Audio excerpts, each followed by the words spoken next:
owned 2 hotels. Yes. There is Treetops Hotel. Yes. And there is which one? Outspan. Yes. Outspan is the one that we have demonstrated how it was purchased. Treetops is a property developed by the Kenya Wildlife Service, but it was under the same management of Aberdare, so they were acquired together. So let's pause at it is owned by the Kenya Wildlife Service. Yes. Is the Kenya Wildlife Service a public or a private entity? A public entity funded by the taxpayers. Under our Chapter 6 laws, that is the Public Officer Ethics Act, the Leadership and the Integrity Act, if you want, you can even draw the Public Procurement and Disposal Act, whichever law. Is it consistent with all those laws for the Deputy President of the Republic to acquire without competitive bidding an interest in a resource owned by the Kenya Wildlife Service? It is not.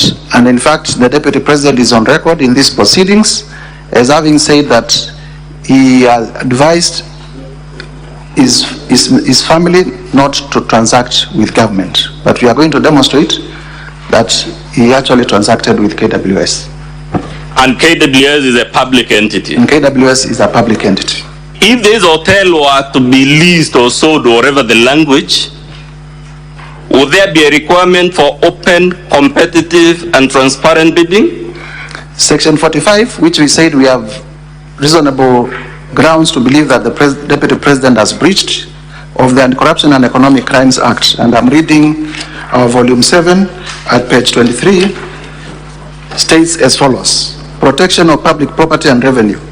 A person is guilty of an offense if the person fraudulently or otherwise unlawfully A, acquires public property or public service or benefit, B, mortgages, charges, or disposes of any public property, C, damages public property including causing a computer or another electronic machinery to perform any function that directly or indirectly results in a loss or adversely affects any public revenue or service, or fails to pay any taxes or any fees, levies, charges payable to any public body, or effects or obtains an exemption, remission, reduction, or abatement from payment of any such taxes, levies, and fees.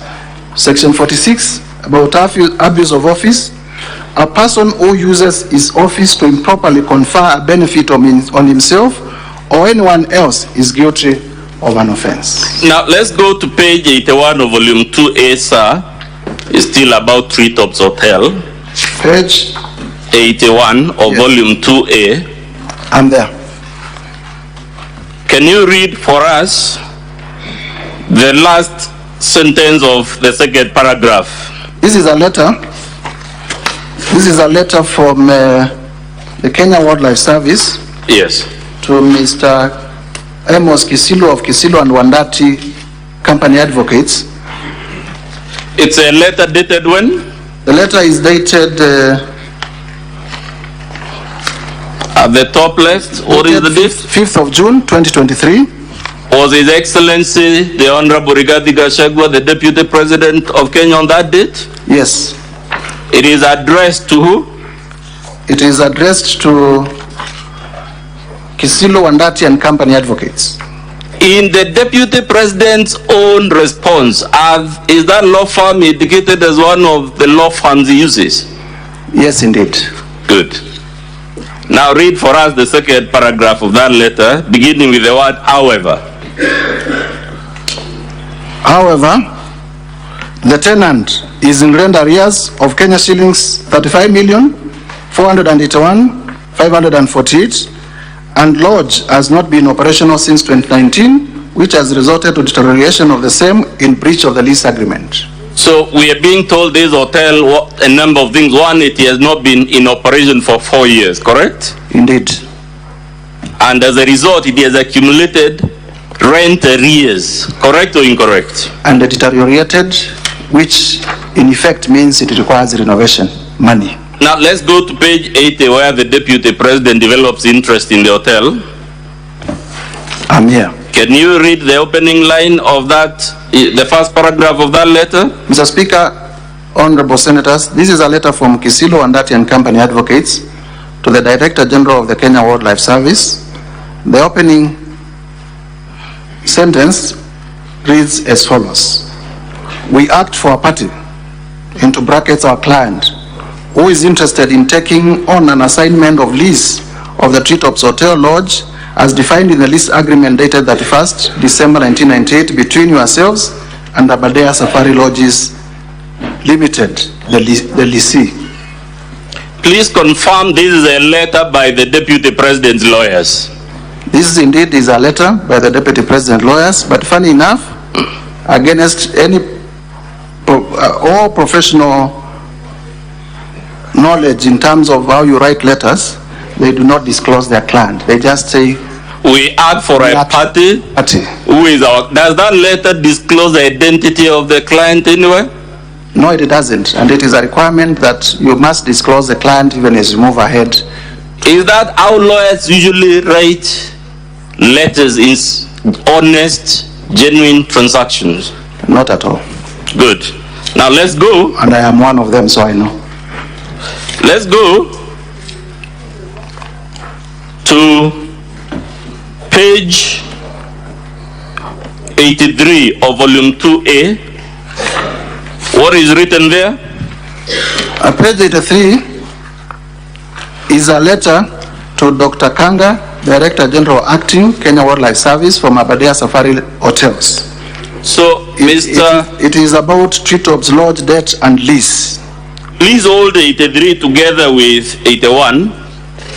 In 81, we are told the hotel has not been in operation for 4 years, and that's why it's in rent arrears, right? Yes, rent arrears of upwards of 35 million. And that is on which date?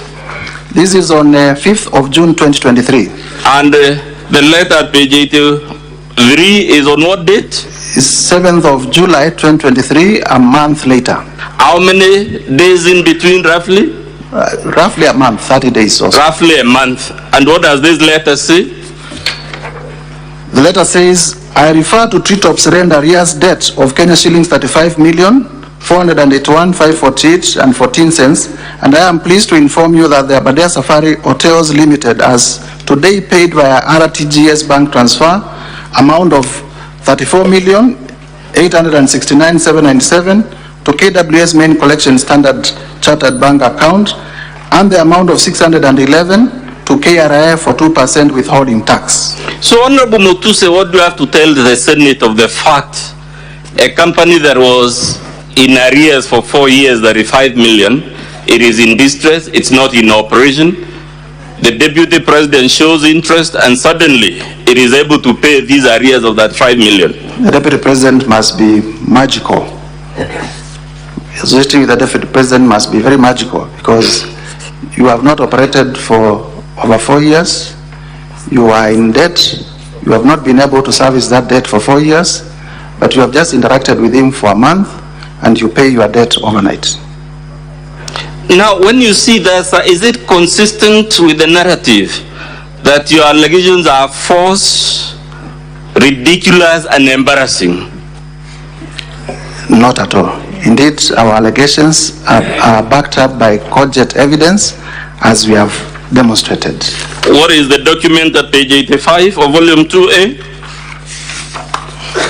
At page 85, this is a letter by Kenya Wildlife Service to our one Ken Waiboshi, who is the Managing Director of Aberdare Safari Lodges, and it is acknowledgement of funds.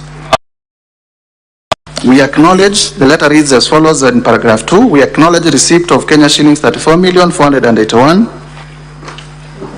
As the Deputy President in his response explained the mysterious availability of this, that 5 million shillings, when he comes to the picture?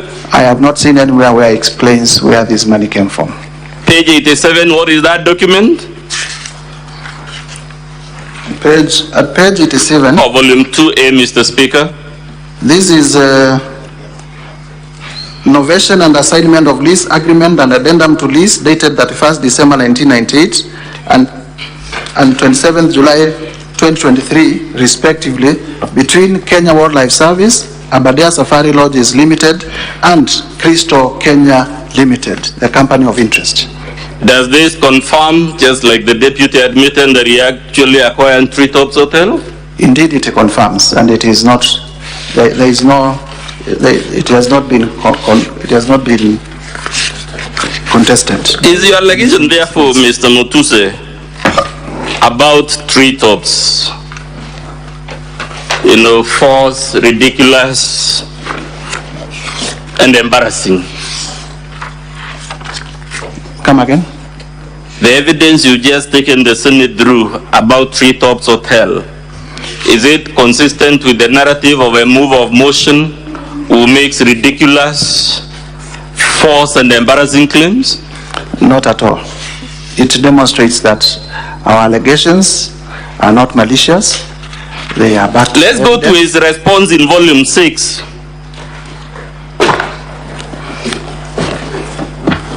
It should be page 8, if I'm not mistaken, Mr. Speaker.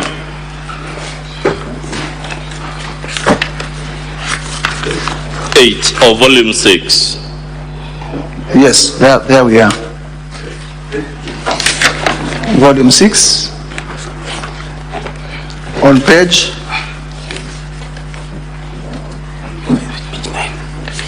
Okay. Is page 9? Yes. At the top of page 9, what does the Deputy President in his response to the National Assembly tell it? He says, in respect to Crystal Kenya Limited, this company was incorporated in 2009, way before I became Deputy President. Let's pause there. Is that a valid response to your motion, the date when the company was incorporated? I am interested in what the company did when Mr. GACHAGUA is Deputy President, and not when the company was incorporated. Okay, read for us the next line.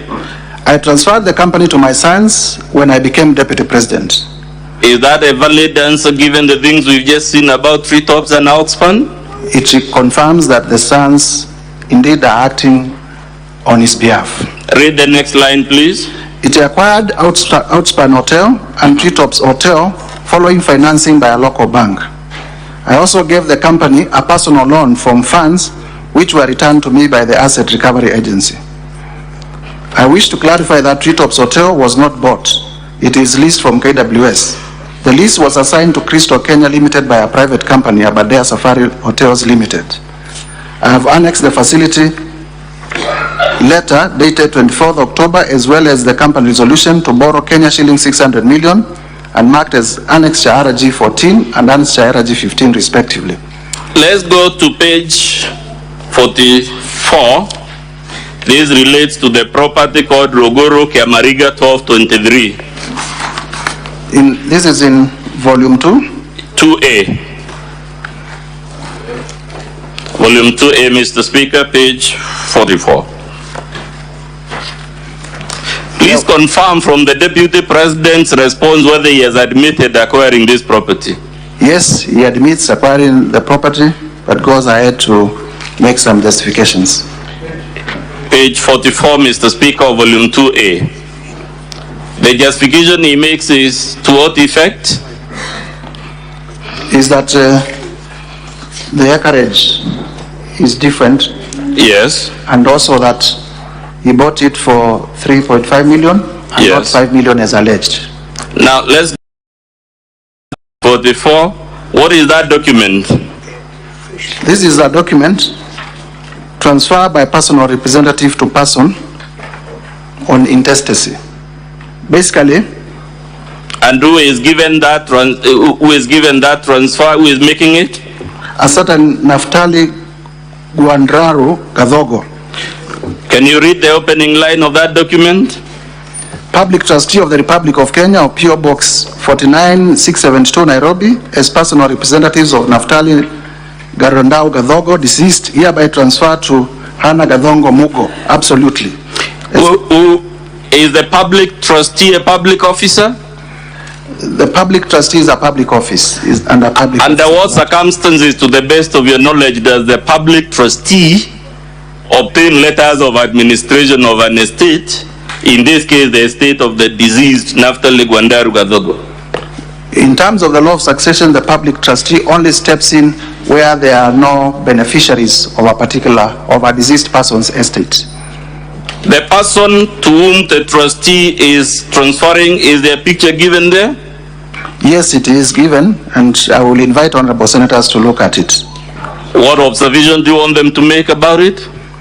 Well, this is a photograph of, I do not want to say disheveled, old lady who signs by appending her thumb, signifying probably she was not even aware of the transaction. Has she signed or affixed a thumbprint? A thumbprint. On the face of it, does that look like a privileged or vulnerable and marginalized Kenyan? The very vulnerable.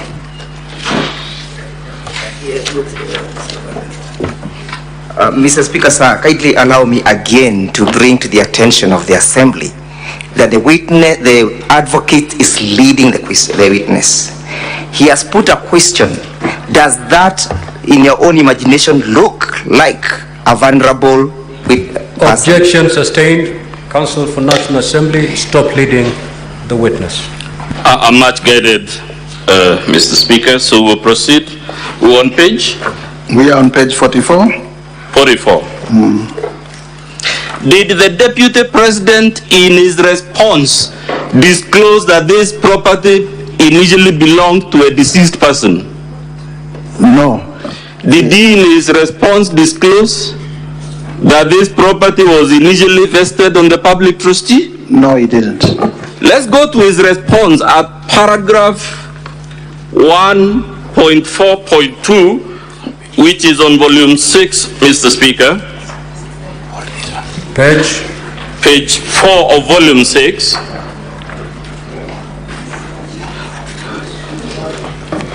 Can you read paragraph 1.4.2 of the Deputy President's response? I purchased the land in the year 2023 for Kenya shillings 3.5 million for my farm proceeds.